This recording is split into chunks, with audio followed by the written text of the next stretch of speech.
Hello, welcome to the Mighty Oaks Show. I am Jeremy Stolniker, the Executive Director of the Mighty Oaks Foundation, here with Chad Robichaux, the President and Founder of the Mighty Oaks Foundation, and our very special guest, a great friend to the Mighty Oaks Foundation, David Barton. David is the President and Founder of Wall Builders, and we'll talk about Wall Builders in just a moment. Also a New York Times best-selling author and often referred to as America's historian. And man, he's been a great help to us, an encouragement, a friend, and excited to talk to him today. And David, why don't you start off by talking about Wall Builders for just a moment and what you do, and then we'll launch into a few other topics. We've got some great things to talk about this morning. Well, we actually are not helping build the wall on the southern border, so that's not.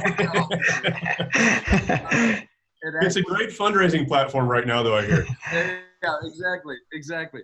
Yeah, we actually take that name from the Bible book of Nehemiah, which is the largest grassroots story in the Bible. At that point in world history, if you didn't have a wall around your city, you weren't a city. You couldn't control the flow of who comes in and out. You couldn't keep the enemy out. You couldn't protect yourself. So when the Babylonians defeated Israel, they tore down the walls of Jerusalem. When Israel goes back to being a nation, they say, we got to rebuild the walls. We got to get strength back around us. And so we like that allegorical figure of rebuilding things that have been torn down. And so we see a lot of stuff in our communities, in our nation, and our morals and our education, all sorts of stuff that needs to be rebuilt. And it's a grassroots book, which when you look at them building the walls, most of the guys weren't qualified to do it. They just got out there and did what they could. And so, you know, you're out there laying stones. You got a man and his daughters, and you got a soldier, and you got an apothecary, and you got perfume makers and jewelers. And that's not what they're trained for. It didn't matter. When everybody does something, it helps rebuild the country or the morals or education or whatever. And so that's what we use. We're surrounded here with all sorts of history. We've got about 120,000 items from before 1812. So lots of, you know, that drum right there over my shoulder is from George Washington, the American Revolution. That was a drum he had at Mount Vernon. So we're surrounded with lots of history. We try to help put context back into current things by looking at history. The Bible says there is nothing new under the sun. We believe that. We just think technology changes, but what actually happens in history doesn't change that much, the issues and the motivations. So that's a lot of what we do. We work in the political realm, educational realm. We work in the religious realm, any realm you can think of, military. We do lots of stuff, lots of places. Right. Hey, I've had a just incredible opportunity to go down there and visit you and go in the Wall Builders Museum several times. And there's so many things that I couldn't pick a favorite item. I could stay in there all day. But do you have a favorite? Any favorite piece of history? You know, that's a good question, Chad. My favorite piece of history really kind of depends on the topic area. I mean, quite frankly, when I get into military history, I have a blast with the 14-year-old guy who won the Medal of Honor or awarded the Medal of Honor in Civil War. 12-year-old guy for bravery on the battlefield, promoted to sergeant and then lieutenant as a 12-year-old. And, you know, I look at stuff like that and I go, this is so cool. Yeah. We actually were recently, we're doing a TV series where we're telling stories of folks. And we were recently at both of those battlefields, Chickamauga and the Siege of Vicksburg, and showing where those guys did their stuff. And it is so much fun to envision a 12-year-old, a 14-year-old, doing the stuff they did, you know, considering the way we look at things today, that you're not an adult till you're 18. My gosh, back there, you're an adult when you're 12 or 13. Get on with life, you know, come on. So, I mean, that's fun. When I get into religious stuff, we got some really cool Bibles, Founding Father Bibles I think are really fun. When we get into educational stuff, I love pulling out an 8th grade exit exam from the 1920s. Nobody went to school past the 8th grade in the 1920s. And we do a lot of training in the summer for college students and postgraduate students, doctorate and masters. And we give all those kids an 8th grade exit exam, and we haven't had a single kid yet pass the 8th grade exit exam from 1820. And we're talking guys.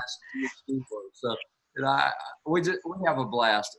You know, women's history, you name it. There's so much fun stuff here. That's a great question, Chad. I don't know that I can I can pick a single thing. There's a lot of fun stuff. Yeah, I mean, Abraham Lincoln's collar with blood on it. You have Marine Corps hand grenades from this. Oh, yeah. I mean, from this, what was the oldest hand grenade you have? Well, the Marine Corps hand grenades is where the Marines got started. I mean, the Marines were started to kill the guys throwing those hand grenades at the Navy. And so it's kind of fun to see where the Marines got their start and how they got their start. And then, of course, the Marine Corps hymn from the halls of Montezuma, shores of Tripoli. And nobody realizes we fought Muslim terrorists for 32 years. This is our first major battle in American history after the revolution. So we've got a lot of stuff from that period of time. Former Marines, we got the original kind of leather necks that you guys used in the Barbary Power War. So it's a lot of fun. It's a lot of fun. I do know when I go back that's going to be an inspection, make sure my shoelaces are tied. I don't have any coffee or water in my hand. Right. Yeah, exactly. I get nervous in there. We try to keep people from sharing their Chick-fil-A lunch with George Washington when they come in. One of the things you do, David, is not only educate about American history, but about world history. You're very involved, as you mentioned, in political advocacy and so forth. And you just came back from a trip from Israel, and that's something you do regularly. What is that a guided tour? Is that something you take people on, or what's the purpose for those trips? Yeah, we take people on that tour. We try to take leaders over once a year or so on that tour. And it could be just regular, average, ordinary folks who want to go. Sometimes it's church leaders. Sometimes it's political leaders or even military leaders that will take over from time to time. And it's always really interesting. One of the things we do is, of course, Israel's got a lot of history. That's a nation, you can take back 3,500 years as a nation. They are the oldest nation in the world still in existence today. They had a time there of 2,000 years when they didn't exist, but they have existed. They do exist. That covers 3,500 years. So when we take people back, of course, there's a lot of great history there. There's a lot of religious history there. But we always spend a lot of time as well looking at the current political climate, current military climate. We will take all the people up and let them look across the fence at terrorists, watching them with binoculars. Always makes them a lot, really nervous. We go with the military up there. Recently we were there. They got the Iron Dome, which takes care of short-range missiles up to 43 miles. They've got what they call David's Sling, which takes care of long-range missiles out 200 miles. But they have now announced that they're partnering with the United States. And so Rafael Industries over there is partnering with Lockheed over here to create mid-range missiles for both America and for Israel. That's one thing neither nation has really well is mid-range missiles. So now we get this partnership going with them, and that's a lot of fun as well. So whether it be, the archaeology over there, I mean, they just last year, there's 37,000 archaeological sites in Israel. There's about 5,500 that have been excavated and about 2,600 that are Bible related. And thus far in 2,600 Bible related archaeological excavations, they've not found a single thing that disproves the Bible, which is always really cool. So just last year, they discovered the place where the Ark of the Covenant had been kept and was rested before David moved to Jerusalem. And it goes back to the Indiana Jones kind of the Raiders. Yeah, right. Yeah. Don't look inside if they open it. I saw the movie. I'm so glad I wasn't there. I would have looked. I could. They didn't find the Ark, but they found where it was kept. So, right. Yeah. It's cool stuff when we go to Israel. And of course, from our standpoint, the political side, we went by the embassy there in Jerusalem. President Trump moved the embassy there, which I think is a huge deal. Yes. Really big yes. Deal. From a spiritual perspective, being a Christian, believing in the Bible, one of the very first covenants God made with the entire world was, look, I chose Israel. They're my people. If you bless them, I'll bless you. If you curse them, I'll curse you. I think the way a nation treats Israel has a lot to do with whether that nation remains a world power or goes down. There's no question. Great Britain used to be a world power. There was always said the sun never set on the British Empire. I mean, they spanned the world. And then after World War I, when they turned against Israel, they're not much of a world power like they used to be. They're a pretty small nation. They're having so much internal strife in their own nation. It's a whole different nation, but 23 nations we can document that when they turn against Israel, they don't do well as a world power or as a military power or as an economic power. So I firmly believe that Bible verse and what God says, which is why I think what we did with the embassy to Jerusalem was a great deal. And what we're doing to partner with Israel on military weapons and sharing weapons and There was a time we wouldn't even send them missiles for the Iron Dome, but we're now back to being friendly with Israel again, and I think that's a significant deal. Now, what are your thoughts on? And I think you and I would know, and all three of us would probably agree that this has never went away, but the anti-Semitic rhetoric that's being thrown out right now around the world, not just in our country, but everywhere. It seems like it's increasing. Is it really increasing, or is it just that the media and the social media networks, the news has become more of a megaphone? Is something changing? Well, let me do a little global perspective here. I mean, look across the world. What would you consider to be oppressive nations across the world? Nations that oppress their people. Iran? In there. Yeah, Iraq, Afghanistan. I put a lot of the Middle Eastern nations. I would point to Burma. Burma has had a civil war for 79 years. There's a camp there of 1 million Christians that are in refugee camps from being persecuted.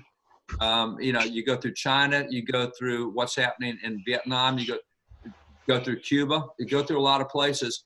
And yet last year, the UN managed to pass 21 condemnations of Israel and only 6 condemnations for any nation in the rest of the world. Yeah, so the anti-Semitism is alive. And here you got Israel, who is an ally. They are feeding intelligence information. Their relation with Saudi Arabia, with Egypt, with their neighbors, with Jordan. Lebanon is really good. But they still are the attack for the United Nations. I mean, that's where they attack. So I look at Israel, anti-Semitism's up. We know that even in the United States, we no longer teach about Israel or even about World War II, the Holocaust. Hey, Jonathan, grab the notebook on the Holocaust. One of the things we see right now is that 21% of millennials have never heard the word Holocaust, and 71% of millennials don't know what Auschwitz is. Wow. So we came out. That's incredible. So this is high in our schools anymore. Our children are not being taught about the Holocaust. I've heard you say it. It's not just the Holocaust, Chad. It's most stuff. I want to show you something right here.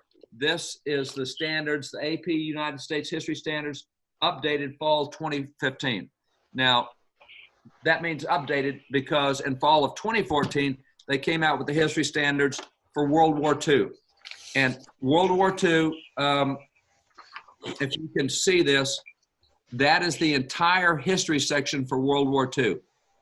It was a pretty short, uneventful war. So. There was only 60 million lives lost. It was only 4 years. It was a global war, involved dozens of nations. And you see no mention of Eisenhower, no mention of Patton, no mention of Battle of the Bulge or D-Day. You find no mention of any of that. There is what they mention is, here's my most fun part. It says the United States and its allies achieved military victory through Allied cooperation. Then it talks on through here, and as it goes down in this middle one, what it tells you is, I'll just read it to you here. It says, let's see, I got to find it here real quick. Yeah, here it is. Americans viewed the war as a fight for the survival of freedom. And no, this is the 2015. So 2015, they added in the Holocaust. That's a new one, 2015. The 2014, I showed you the 2015 standards. So let me back up. Here's the 2014 standards. And 2014 standards, it says, wartime experiences such as the internment of Japanese Americans, challenges to civil liberties, debate over race and segregation, and the decision to drop the atomic bomb raised questions about American values. Wow. So you learn 4 things in World War II, and it's how bad America was in all of them. So you don't get anything from Germans or Japanese. You get nothing at all. And that did not mention the Holocaust. So the outcry was so big that they came back with the 2015 standards, which does mention the Holocaust. But it's pathetic. We don't teach history today to any degree at all. We know nothing about it, and that's why anti-Semitism is on the rise in the United States. Last year on college campuses, there were 1,600 anti-Israel events on our college campuses. So it's always been in the world, but it hasn't been in America. But it's rising in America. The FBI reports that last year, hate crimes against Jews almost doubled. They are now the leading hate crime in the United States is anti-Semitic hate crime. So it really is pretty pathetic that America has gone in that direction. Well, I mean, it's no wonder that, without the history and the knowledge of what had happened in the past, and we could probably talk a whole segment on this and erasing our history. I mean, it's no wonder that this newer generations would not appreciate the freedoms and liberties and the cost that this type of behavior and this type of views would have on our country and our future. What we've created is a very entitlement minded culture where this is entitled to me, and there's never showed to be cost or sacrifice. That's why right now, when you look at 75% of college students support socialism over everything else, 69% of millennials do so, and 41% of all Americans. But here's how bad our education is. The guy who did the poll on 41% of all Americans support socialism, I love him as a pollster, George Barna. He is the guy that will not let you get away with just saying what you believe. He's going to ask you more about why you believe it. So after 41% of Americans said, I support socialism, that's what I want. It's more fair. It has more sharing. Everybody prospers. He then asked them 41 additional questions, and they're all questions on what socialism actually is.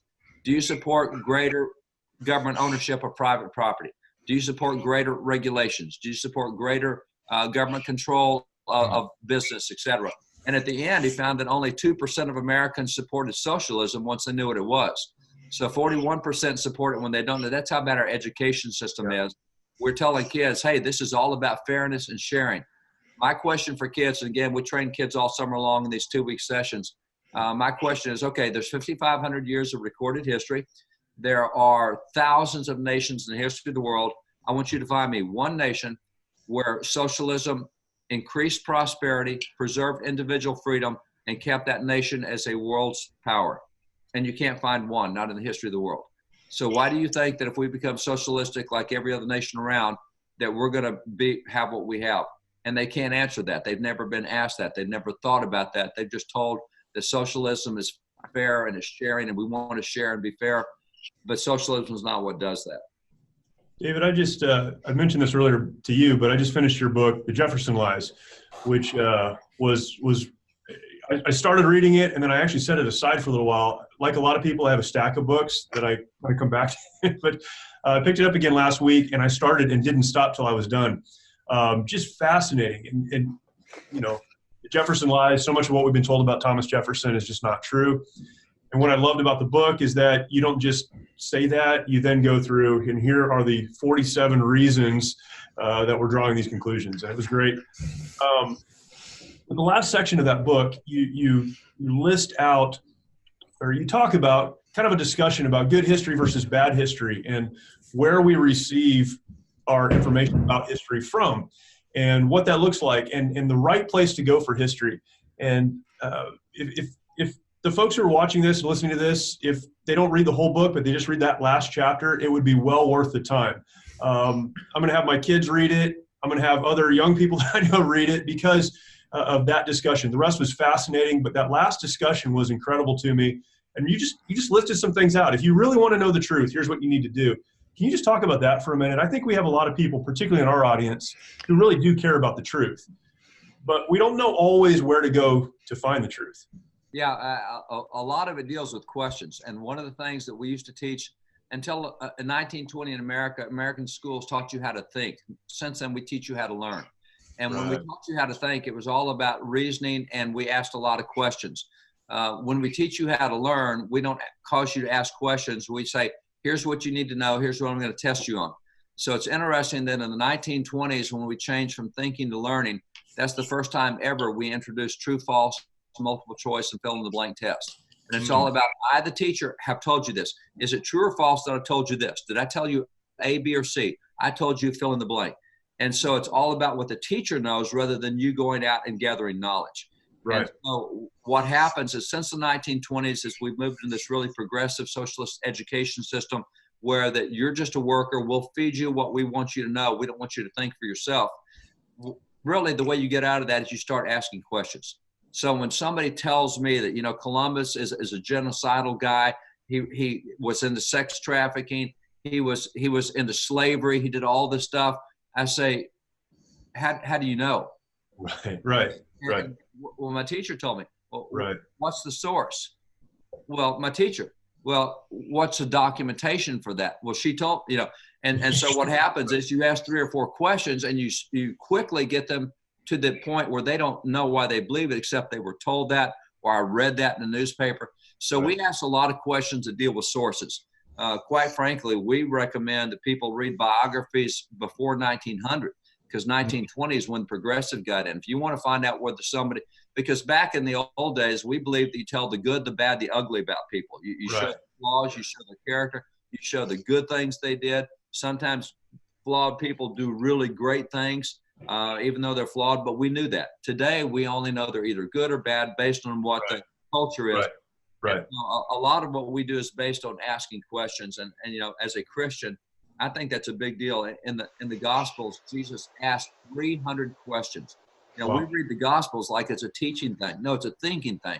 Jesus is all the time asking questions. I was reading a couple chapters the other day, and the disciples asked Jesus 4 questions. He never answered it. He just asked questions back to them. And that thing of "I'm going to make you go learn" is really significant. So that's a whole lot of what we do in that chapter is get people back into the thinking mode, back into using their brain, back into getting documentation. One of the things we teach the kids to ask questions. We had a kid recently that texted us and said, "Hey, were all the founding fathers raging alcoholics?" Here we go. No. Why? Well, my professor just told me all the founding fathers were raging alcoholics. What do I do? And it's real simple. You just go back to your professor and say, you just never disrespect your professor. Don't cause them to be an authority figure. Go back and say, "Man, I've never heard that. That's really cool. I want to learn more about that. What sources can I go to find out the founding fathers all?" And she thought about it for a while and said, "Well, actually, the only place I've ever seen that's an article in the Huffington Post." And looking forward to today's show, we have a very special guest with us, Matthew Marsden. And many of you will know him or recognize him from so many of the things he's done. We're going to talk about a lot of these. Actor, model, you have to say musician. It's all on there. I want to say magician, maybe. I don't know. You do a lot of different things.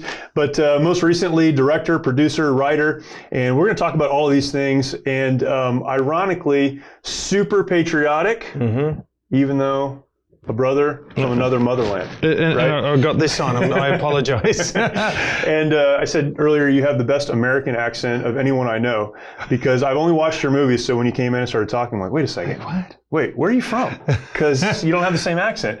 But it's great to have you here today. Thank you for taking some time to spend with us. And we've been trying to get you in here for a long time, and schedules didn't sync up. So pretty awesome. And we got a lot to talk about, new movie coming out, and just a lot of things that we can talk about. But let's start, if we can, at the beginning. Where are you from? Family life? How you got into acting? And then how you ended up in the United States, and we'll run from there.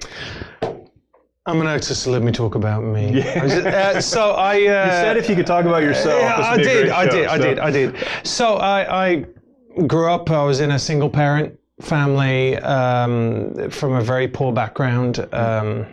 Raised by wars. I wasn't raised by, but I grew up on a council estate in the Midlands, which is it is Mordor. It's like J.R. Tolkien wrote about Mordor, was about where I come from. So I was a kid that I'm from Mordor, but I grew up there, and I wanted to be a Marine, actually. That's why I grew up wanting to be a Royal Marine. Everyone wants to be a Marine. Everyone wants to be a Marine. Even the Royal Marines. Even the they're not Marines, but they're close. Yeah. So I wanted to be a Royal Marine, and I had asthma. So of course the other alternative career is an actor. Yeah, naturally. Sure. So no, a lot of people go actor, Marine, actor. Yeah. So I had a dream of doing it, and I always loved America. I mean, I think that was the main thing that I watched Rocky. Yeah. And I was like, you can become someone, and in the UK it's more about like your social status, like whether you're middle class, upper class, or lower class. And I was most definitely lower class.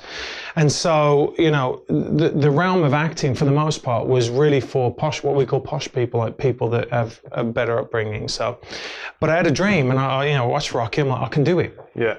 And so I got chosen as a model. to bring that up. But for me, it was like I had no way of paying my way through university or anything like that. So I said, you know what, I'll use this as a way to pay my way through. And I did. And I did a degree in performing arts, which is absolutely not worth the paper that it's written on. Should have got a trade. But you have a degree. So, but I did that, and I actually left just before I graduated because I started working. I'm like, you know, in this, nobody's going to go, oh, you have a degree in performing arts. I'm going to give you this job. Yeah, so that's how I got into the acting, got into National Youth Theatre, which is, you know, the premier like youth theatre in the UK, like Derek Jacobi, Helen Mirren, and I think Daniel Craig, all these big guys have been through it. So that was really my calling card that allowed me to get an agent. And then my first audition, I got the job, and the second audition, I got the job. Yeah, I was like, oh, I didn't realize it'd be this easy. You know what I mean? So. So that was it, and I was on a big TV show in the UK. I went off there and did some music because, you know, I always thought I need to have as many different facets so that I can work. You know? As a performer, as a performer on the whole, because I never thought I'd make it. You know, I had a dream that I'd make it, and it was always to be in American films. It was always to come to America, but I didn't want to come here and be a bum. You know, I wanted to come here and contribute.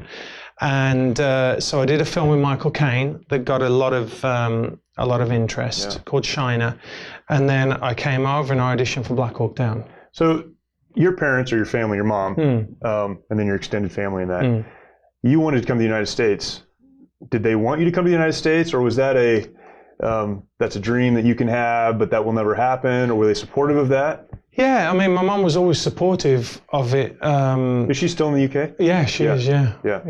Yeah. I mean, I think it's one of those things. It's, you know, you have to let your kids. You know, my mum didn't live vicarious through me at all. You know, she didn't vicariously through me. She wanted me to be happy and do what I wanted to do. And I think there are a lot of people. I think in England they have what's called the tall poppy syndrome, where, you know, because I always had my dream to be there, to come to America. It was always the blue chip, kind of like the gold standard. Right. Even on vacations, like Disneyland was always the gold standard. Sure. Yeah. So, you know, I always dreamt of being there, and it's kind of that thing where it's out there. It's never really going to happen. And then I pursued it. I went in for Black Hawk Down, and I got the role, and that was really a massive turning point in my life. Black Hawk Down is an incredible movie. I'll tell you, I'll show you a picture later when we're done. But my infantry battalion, I was with 1st Battalion, 5th Marines, and we were part of the initial invasion into Iraq. Eventually, later on, we would be the battalion that went into Baghdad. So we're in the Battle of Baghdad, and just an incredible day. And I had watched Black Hawk Down probably 5 times before that. I mean, like sitting in the theater sweating, like so worked up because of some of the scenes there. And then we did several battle studies and read the books and did these big sand table exercises based on Black Hawk Down. So I was so familiar with the ski maneuver and who was involved and what was happening and all that. When we went into Baghdad, we ended up in the streets, downtown Baghdad. Some of the streets were blocked off with tires and other things. And I remember in the middle of the fight having a thought, this happened in Black Hawk Down. This happened in Somalia. And those battle studies we had done and watching the movies, it's crazy how it all just kind of comes together at a point. But I've always felt like I had a personal connection with that movie because of that event and what that meant to me. But man, what an incredible thing to be a part of. Well, it's incredible story to tell. Yeah, and I mean, and on the flip side, that's what made me have such a connection to the military here. You know, I mean, I didn't know anything about the Army Rangers. I didn't know. I didn't know anything about. Like most people, they weren't aware of that battle.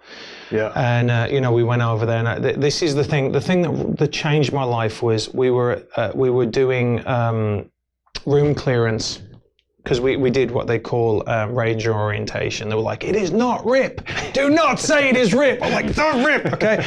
And Ranger orientation. Yeah. And here's a funny thing about this, tell you guys about this. It's so funny because I was like, okay, we've got the hind tight, right? We're gonna get into character. And then they put us in desert fatigues, and everyone else was in greens, right? And we're walking around like, and everyone was like, we were square bashing. Everyone was walking into one another. Like, it was kind of funny. But I was sitting outside and I took it really seriously. Yeah. Like really seriously. Yeah. And so I asked there was a ranger sitting there, and he must have been like 20 years old. How old were you at the time? I was like 25, Okay. I think. So what was funny was in the movie, if you watch the movie, the Ranger guys are all around like 18, 19, the guys that played those guys. And the older guys played the Delta guys were older, 35, 40 years old, like Bill Fichtner and Eric and all those guys. And I was right in the middle because I was 25, which was more towards the older, but I looked like I had a baby face, so they stuck me with the younger guys, which was really interesting. So I was outside and I was talking to this guy and I said, so tell me, why did you, I was being an actor and getting into character. I said, why did you join the army? And he just turned around to me and he said, for freedom. And it was like someone went, boom, just like smacked me in the face. You weren't expecting that answer. I just never heard it. I'd never heard anyone say that. Because in Europe, it's like, oh, Americans, freedom fries, and they mock it, right? I never mocked it. Which is why they don't have it. Exactly. No, it's absolutely true. They trivialize it, and they don't have it. They don't value it, right?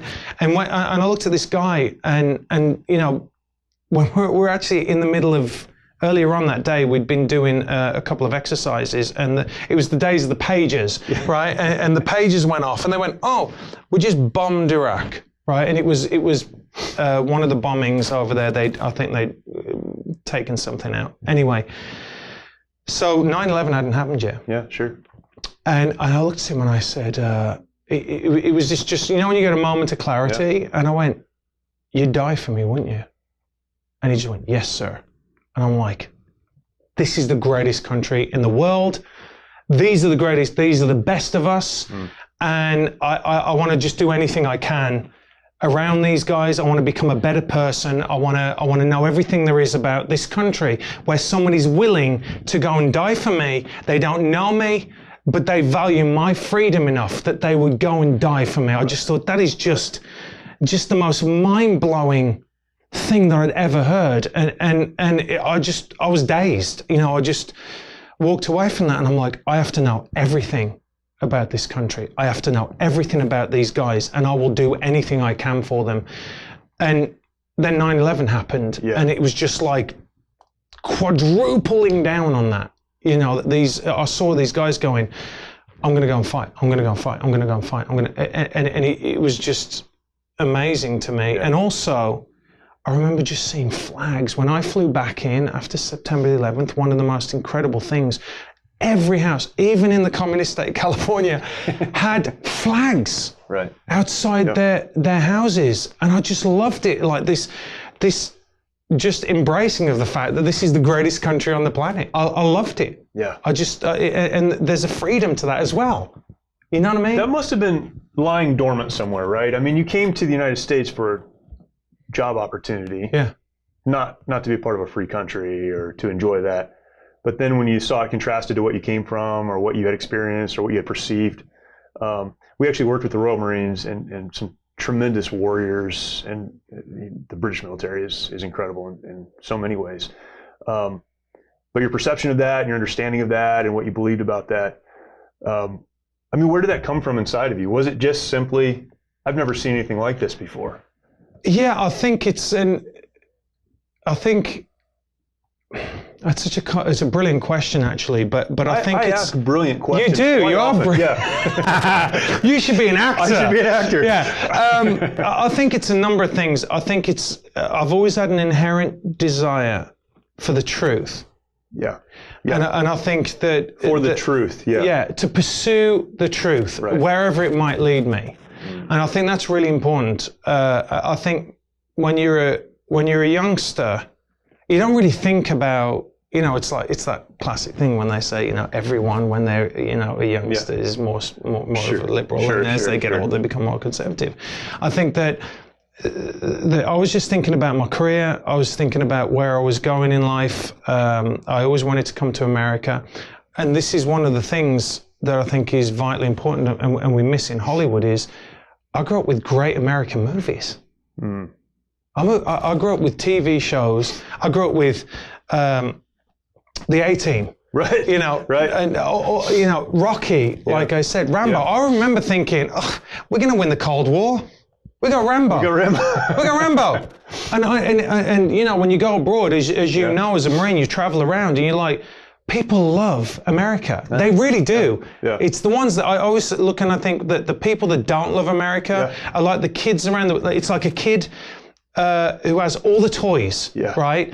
And some kids are like, hey, I'm going to go around to Johnny's house because he'll let me go and play with his this and that. And then there's another group of kids that go, Johnny has all these toys. I'm going to smash them all when he's not there. I don't like Johnny. You know, it's like, well, what do you want? And to me, I've always embraced success. And I think it's because, you know, I've never been jealous of anyone's success. I always think, oh, you've done well. Like, wow, that's awesome. I want you to win.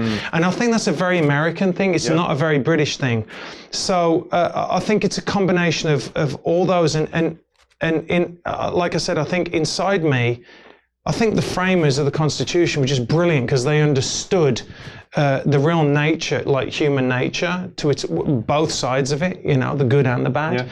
And I think for me, it just really made sense. And so when I saw it in this guy, just something clicked to me that everything is right. You know, is it perfect? No. Is it the best there is? Absolutely, it is. And again, following the truth, you start seeing that, you know, this kind of idea over here that other people peddle is a lie. You know, so that's why I try and be a little bit more vocal. I don't like actors that are political and everything, but I certainly will defend this country. This country is worth dying for. I'd die for this country. I would. I wouldn't die for the UK or anything. I wouldn't. But this country and what it. So when someone says I would die for this country or that country or my country, what they're actually saying, right? And correct me if this is not what you're saying. What they're actually saying is, I would die for the principles upon which the country has been built, 100%, or the ideals of the country. And that's what people have a hard time understanding, I think. Nationalism, you know, this is wading into some iffy territory, right? There's some heavy stuff here, man. Nationalism is not anything more or less than a pride in the foundation of the country that we live in. I'm proud of the nation. Not proud of everything the nation does, not proud of all the people in the nation, but I'm very thankful for as you said, the founders of the Constitution, the founders of our country, the writers of the Constitution, the folks who put these ideals of freedom in place that we can enjoy as Americans. Well, all you got to do is look and say, if not America, who? Sure. You want to give that responsibility to the Chinese? You want to give that responsibility? I mean, even I'm from Europe. Even right now, this is just a silly little thing. I could never carry a knife when I was in the UK. And when I came here, I'm like, I can carry a knife? Like I can open a box. I don't have to go look. I know it's just like a silly thing, but those little things really mean a lot. You know, when you come here, you go, I have the individual personal responsibility to be able to carry a knife or to defend myself or defend my family. And that is just unbelievable. I mean, it is so awesome. And again, I mean, I look and I go, we all want to leave the world a better place for our kids. I already know that my kids have got a leg up because they are Americans. So why is it so hard, and you live in this world, for those who have a big platform and a big voice, why is it so hard for them to understand the contrast between the ideals of American freedom and the rest of the world? I told you a story, and I'll tell it again for those that haven't heard it. I mentioned this before. My wife is German. She's a German citizen. She has dual citizenship. We were visiting her family in Germany, I think a month ago, and took my kids to Dachau, the concentration camp right outside of Munich.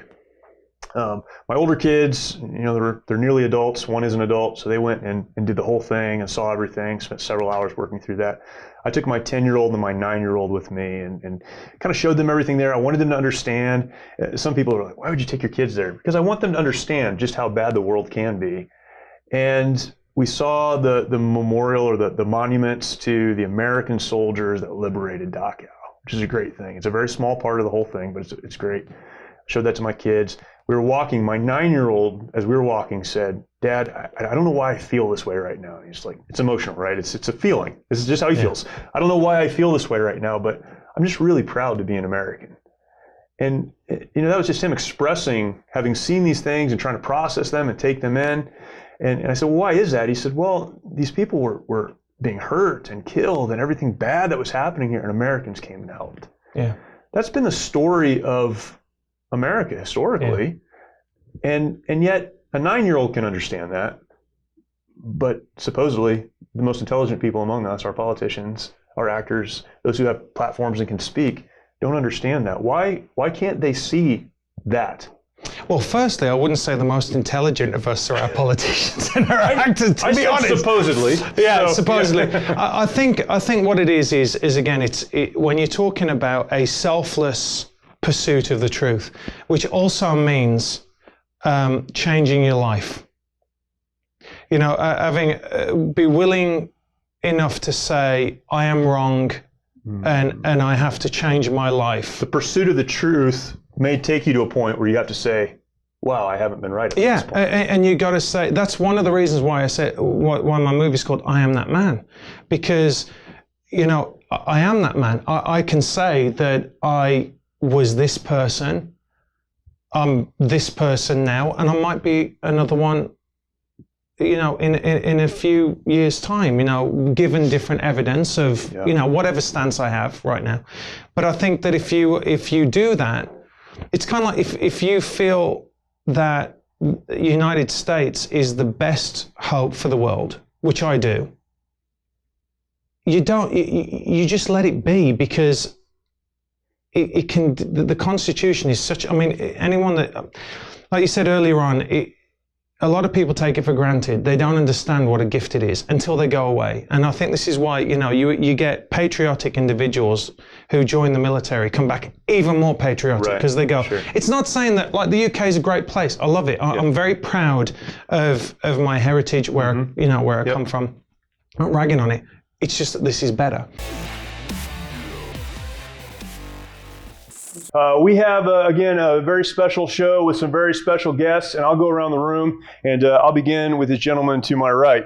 This is Tom Fordyce. Tom Fordyce is, among other things, United States Marine, Vietnam, and a great friend of the Mighty Oaks Foundation, also a board member. Flew all the way out here from Texas to spend this day with us, and so excited to have him. One of my great friends, a great friend to our organization, and has mentored many, many young men through our program. So super stoked to have him here. And then I'll introduce Congressman Lieutenant Colonel Allen West. So thankful that you could be with us. Rough day of travel yesterday to get here. A little stormy, but we made it. A little stormy, but you made it. Yeah. And I'm sure you need no introduction to our audience, but Congressman, Fox News contributor, sits on the board of the NRA, and really stands for freedom in our country, and thankful for your influence and for spending this time with us. We'll talk some more. And then the founder of the Mighty Oaks Foundation, Chad Robichaux, again, a man who needs very little introduction, but what were we, 9 years? 9 years ago, started the foundation. Yeah, 2011, we started Mighty Oaks. Incredible. And with zero idea. Yeah. Where we would be today. But, God brought along amazing people like you guys. As you mentioned, you, Colonel West, also advisory board member. Yes. Great wisdom and counsel. Tom, you coming along. And so 9 years ago, we started. Yeah. And here we are. And today's a pretty important day, because we're going to be opening, we've opened, you guys have been working here, but our National Training Center for Mighty Oaks. That's right. It was just a little piece of the big vision that we had. Yeah.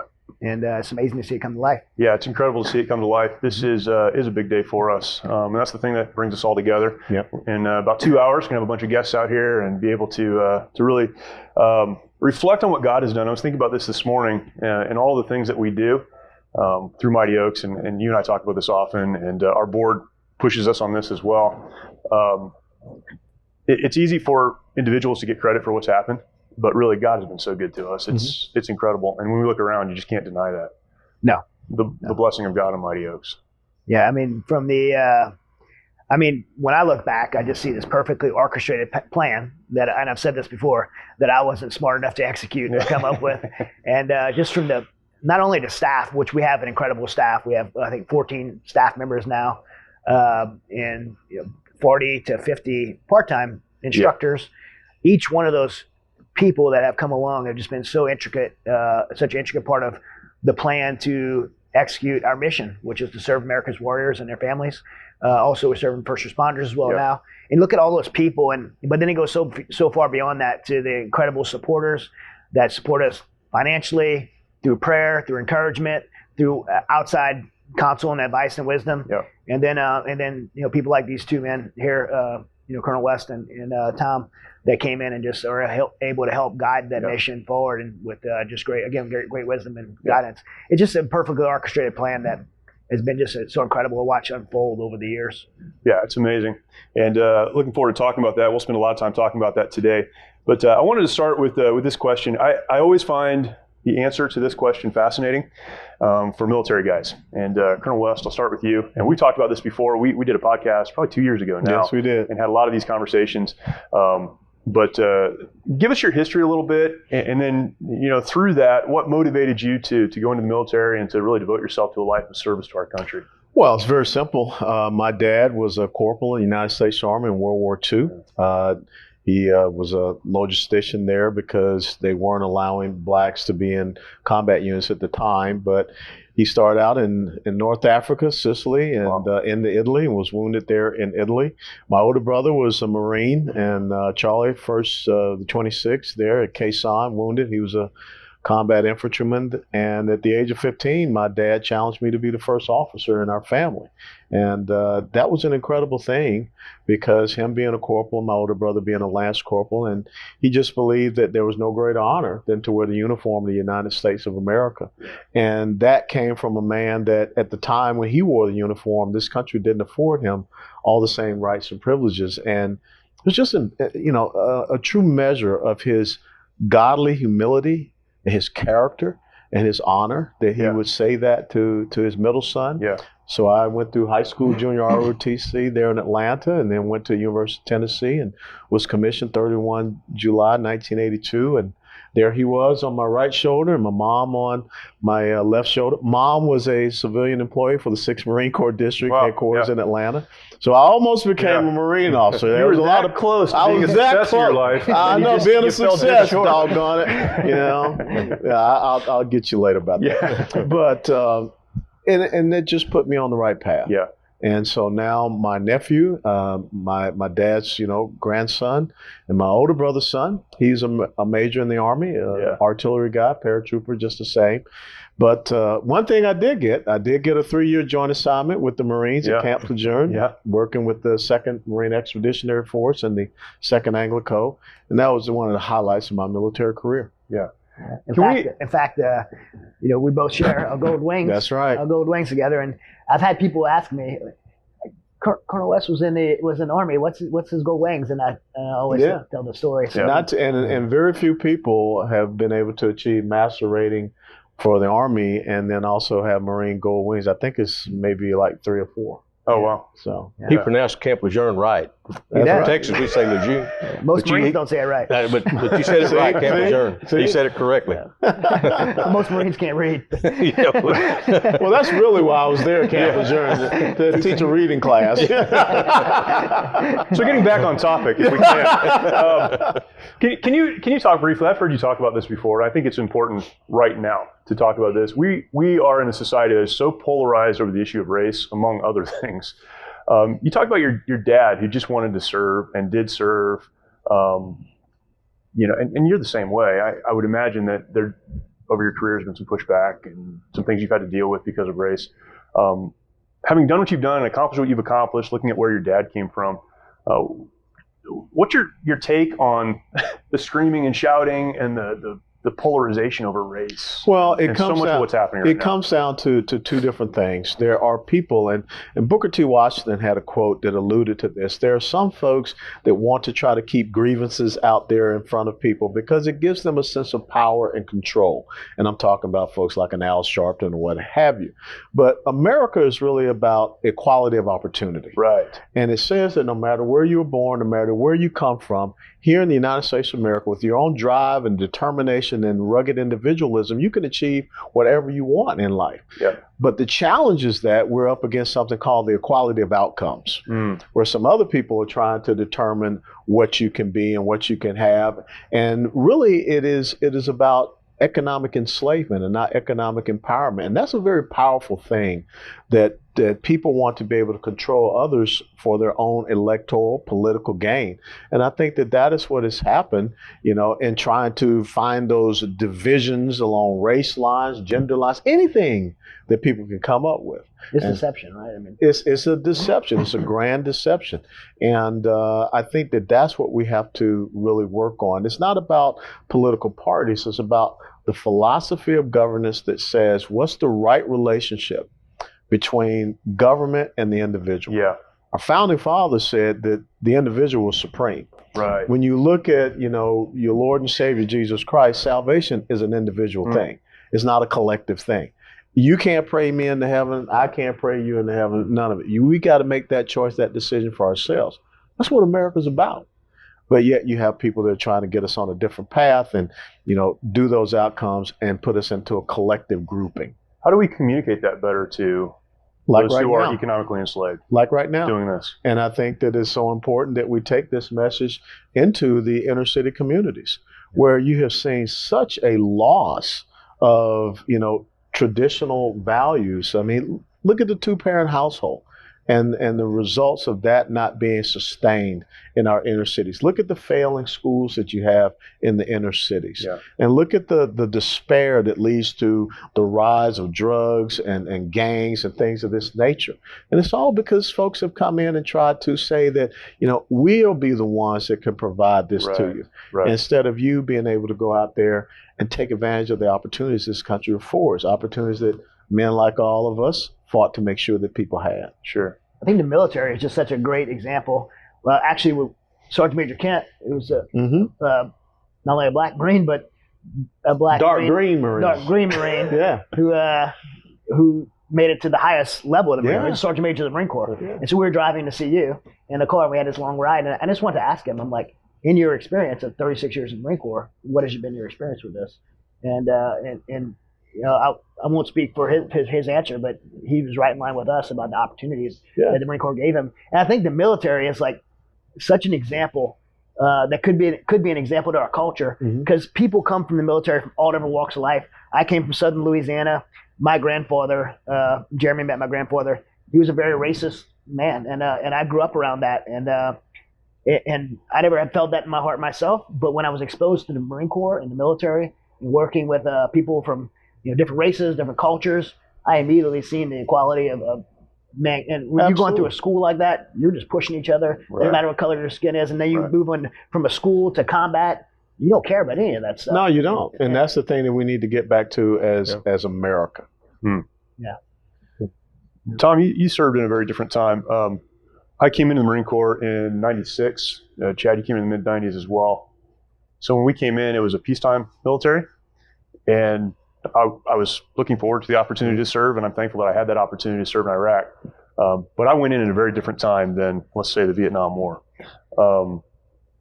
What motivated you to serve? I've heard your story. What motivated you to not only serve, but to serve the way that you did? And then talk a little bit about when you came home. Well, I mean, I wanted to be a Marine from the time I guess I was old enough to be a Marine. I've been thinking about it all my life, and then I turned 18 and I joined in December 1965. That's a long time ago, 54 years ago. That was a couple years ago. Yeah, and what's today, June the 10th? It's June 10th. June Yeah, 10th, yeah. okay. Well, June the 11th, which will be tomorrow, I set foot on Marine Corps Recruit Depot in California. No kidding. 54 years ago. 54 years. Hollywood Marine. Wow. Yeah, Hollywood Marine. 54 years. I say that with pride. Pretty Marines. Everyone understand these guys are pretty Marines, okay? Not like the pine tree guys.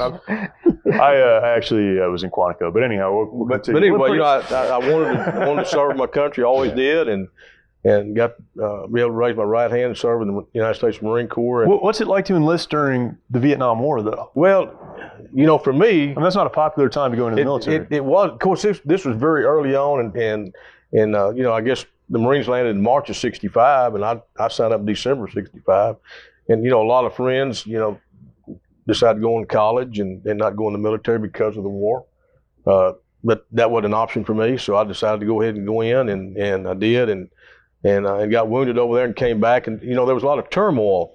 I came back in November of '67, and there was a lot of turmoil in the country because of the war. Yeah. I mean, that was when the beginning of Woodstock and all that, the hippies and, everything was against the military and they looked down at people on those that did serve. Fortunately for me, I grew up in a little small town of Katy, here in Texas, and I never did receive any of that negative. They welcomed me home. Not in Katy. But if I'd been in a big metropolitan city like Houston or Dallas, it might have been different. But the little small community, man, they was glad to see me home, welcome me home, and I had a disability, but they never felt sorry for me, gave me compassion. They said, you got to work catalyst like they did before you left, So and I think that was a big help for me. The community got behind me 100%, and went on to college after that, and then decided I was going to try to be an attorney. I wasn't too good at law school, like my daughter, and she was excellent. She's doing excellent in law school. But anyway, that was a very tumultuous time. And getting back, we didn't have the resources available to the military personnel that we do today. Yeah. And had we did, I think things would maybe be different. I think some of the 22 a day are Vietnam veterans. That's right. Yeah, especially now that their civilian careers they transition to are ending, and they can't wait to retire. And they sit on the front porch and they get to thinking about the days in Vietnam, and they look back and they say, "Golly, how did I survive this?" or whatever. And then they just take their lives. 60% of veterans that take their life are over 50. So we think they're young men, but they're not typically young men. They're that generation. But the hardest step is to get them to a program, whether it be Mighty Oaks, whether it be boot campaign, Lone Survivor. They don't make any difference. It's just hard for somebody to push, and I was one of them, to say, hey, I want to go do this, But I wish that we'd have had that available to us, and some of those veterans that are taking their life, if they would have had that back when we got home, they probably wouldn't be taking their life today. So what's, and Colonel West, you travel so much and talk to so many people and speak on this. What responsibility do we as Americans have to our veterans? Now, speaking of Vietnam veterans, what happened there is an absolute tragedy. Sure. We talk about the way we treat our veterans. When you talk about suicide rates with Vietnam, 58,000 deaths, Yeah. American deaths in Vietnam. Yeah. But 170,000 now suicides from Vietnam. Vietnam veterans. Veterans. Yeah. Three times as many have died by their own hand than on the battlefield. Right. It's a great lesson. Vietnam, sadly, is a great lesson for organizations like Mighty Oaks to be more responsive to the problem early on. And we, right now we're at a point where we're at 20 years of war. All these warriors coming back, 23 million veterans in America. We have a responsibility to build us. I believe the VA, they can do. They do some things great, some things bad. There's a lot of work that needs to be done there. We could just point it all at them, or organizations like Mighty Oaks, like us, could say, hey, we have a responsibility to serve these warriors coming home, make sure they can transition right, so we don't have the same thing end up happening with our current warriors as our Vietnam veterans. So the interesting part around that conversation, though, is in Vietnam we did it completely wrong.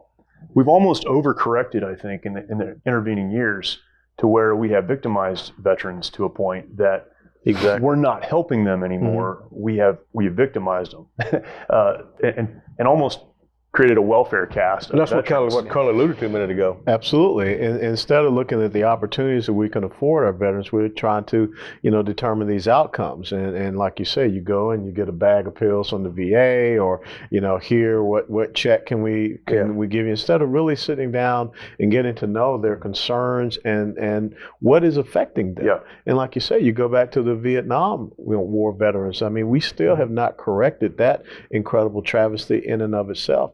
And when you talk about our responsibility as a nation, it goes back to the Gettysburg Address when Lincoln talked about our increased devotion to those who have made the last full measure of devotion. Yeah. We got to do better. One of the things that just really pisses me off, I hate to say it this way, but it does. Mm-hmm. We're so concerned about people that are crossing into the United States of America illegally. Right. But we got homeless and jobless veterans. Right here. We got veterans that are taking their lives. Yeah. And we got laws that are protecting people. You're sitting there in an airport and you see folks that are getting on airplanes that are here illegally. Exactly. Now, how the heck are you traveling on an airplane in the United States of America and you're illegal? You know, I got to show my ID everywhere I freaking go. Yeah. I can't even come out here to California with my concealed weapons, license. But that's the thing. Did not fight to earn that right, but yet someone can come in here illegally. And we got people in here illegally that are getting firearms that are killing Americans. Yeah. I mean, come on. I mean, so to me, what we need to, it's enough. And we need to look at these elected officials and say, maybe you guys need to go home. We really do. I mean, this is something that should be a national movement where we say we're tired of this. We have a constitution, we have rule of laws, and the thing is that we have men and women that took an oath to that constitution. Yep. Those are the most important people in the American society. Yeah. Those people that, were willing to make the sacrifice, you losing your arm, Tom, so that others can have all the freedoms and rights and liberties. Not people coming here illegally. Right. Yeah. So that's what we have to do. Yeah. Thank you for watching. Look forward to meeting with you again next week, every Friday at 10 a.m. These go live, and awesome to have the opportunity to spend this time with you. If you're listening, instead of watching, jump over to YouTube. Go ahead and take some time to subscribe, hit the notification bell. That lets you know when new content comes online. And we're doing our best to put more and more content out there, and helpful content like this to help you live the life really that you were created to live, find hope in a world that often seems so hopeless. And I trust that you'll be able to follow along and find those things. Thank you for watching. We'll see you next time.